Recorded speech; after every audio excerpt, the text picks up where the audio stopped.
हमारे क्षेत्र के प्रति लोगों के मन में है, चाहे वो कहीं से हो। पिछले 5 साल की इस यात्रा में अगर आपका साथ और मशवरा नहीं होता तो जो कुछ भी कार्य हुए हैं, जो संपन्न हुए हैं, वे अधूरे रह जाते।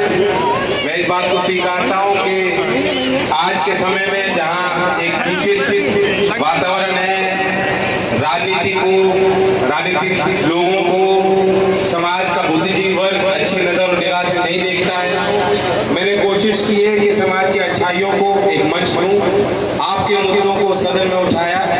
यमुना प्रदूषण का विषय जिसको लेके विशेष रूप से आप लगातार आंदोलित रहे हो, दिल्ली तक संघ समाज पैदल चल के गए। हमारे मथुरा क्षेत्र के किसान, मजदूर, नौजवान सभी वर्गों की उस आंदोलन में भागीदारी थी।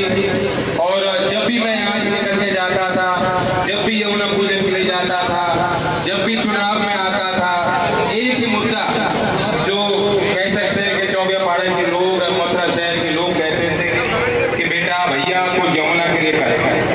तो अब समस्या के बारे में हमें भी पता है, आपको भी पता है। आज क्या स्थिति है हमें भी पता है, आपको भी पता है। सच्चाई ये है कि यहाँ तट पे, घाट पे बैठ के आप सौंदर्यीकरण करा लें कितना मर्जी, लेकिन नदी का स्वरूप नदी की तरह नहीं रह गया। हमारी आस्था खंडित नहीं हो रही, मन में भावना वहीं की वहीं है, पवित्र है, लेकिन कहीं ना कहीं हम नजर से नजर नहीं मिला पा रहे, मैया की तरफ हम देख नहीं पा रहे। तो ये बहुत बड़ा कष्ट है। अब समाधान क्या है? मैं ये कह दूं कि हम आरओ प्लांट लगा देंगे तो इसका कुछ नहीं होने वाला।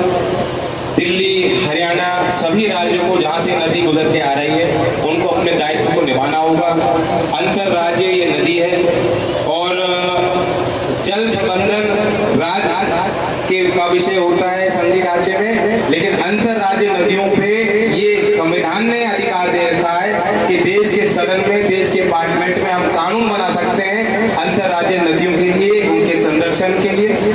और वही प्रस्ताव मैंने संसद में रखा, एक निजी विधेयक मैंने तैयार किया, यही वृंदावन में बैठक करके जो समाज के वर्ग जो उसमें काम करते हैं, जिनको ज्ञान है, मैं टेक्निकल पर्सन नहीं हूँ, मैं ये नहीं कह सकता कि क्या समाधान है। अब अलग अलग लोगों की राय है कि इंटरसेप्टेड सूवेज बन जाना चाहिए, जितना हमारा इंडस्ट्रियल और रेजिडेंशियल जो सूवेज जिसमें अनट्रीटेड जा रहा है नदी पे, उसको ऊपर प्रतिबंध लगना चाहिए, प्लान डेवलपमेंट होना चाहिए, योजनाबद्ध तरीके से विकास होना चाहिए तटों पे। दिल्ली और हरियाणा में क्या राज्य की सरकारें जितना उन्होंने समझौता किया उतना पानी छोड़ रहे हैं कि नहीं छोड़ रहे, हथनी कुंड से पानी छोड़ा जा रहा है नहीं छोड़ा जा रहा, इन चीजों को कौन देखे? क्या यहाँ की नगर पालिका जिसको हमने जिम्मेदार माना है यमुना एक्शन प्लान के तहत, क्या वो सक्षम है? क्या जितने संसाधनों की आवश्यकता हमें है वाकई इसे शुद्ध बनाने के लिए, क्या उतने संसाधन हम जुटा पा रहे हैं और लगा पा रहे हैं? तो इसलिए मैंने प्रस्ताव किया कि आप एक राष्ट्रीय प्राधिकरण बनाइए। गंगा मैया के लिए हमने एक राष्ट्रीय प्राधिकरण बनाया और वो प्रधानमंत्री की देखरेख में उसी तरीके से पार्लियामेंट के एक्ट के थ्रू अगर हम ये अधिकार एक राष्ट्रीय प्राधिकरण को दें जो पूरी नदी को देखे और योजनाबद्ध तरीके से काम करे, क्रियान्वयन हो रहा है कि नहीं हो रहा, उससे अधिकार हो, तब कुछ हो सकता है। इस प्रस्ताव को लेके अगले कार्यकाल में और गंभीरता से काम करूंगा और कोई आगे कह दे कि बिल्कुल शोध हो जाएगी नदी, बिना समाज के भागीदारी के, बिना राजनीतिक इच्छा शक्ति के, ये सब एक ख्वाब रह जाएगा। मैं आपको सपना नहीं दिखाना चाहता, लेकिन सपना मैं आपके साथ मिलकर देखता हूँ ब्रज के विकास के लिए। एक और जो उपलब्धि क्षेत्र की रही कि वृंदावन को हम कहते हैं कि धाम का दर्जा मिलना चाहिए। पहली बार जो तीर्थ स्थलों को जोड़ने की एक सेवा पवन हंस के माध्यम से होती है, वही सेवा दिल्ली और वृंदावन को सीधा जोड़ने का एक प्रस्ताव, एक प्रयास चौधरी रणजीत सिंह जी जब मंत्री बने तब किया गया। ये सच्ची बात है कि अब वो सेवा अभी भी उपलब्ध है अगर आप चाहें, लेकिन उस तरीके से उसे डिमांड उसके लिए नहीं मिल पा रहा। उसके पीछे कारण ये है कि जो हमने रिसर्च किया था कि आप अक्षरधाम से उड़ेंगे और सीधा वृंदावन फ्लाइट होगी, तो यूपी और दिल्ली के सीधे जो लोग पैसेंजर थे उनको सहूलियत हो जाएगी, लेकिन सिक्योरिटी क्लियरेंस ना मिलने के कारण वो टेक ऑफ की फैसिलिटी हमें सिर्फ अपने हवाई अड्डे से देंगे।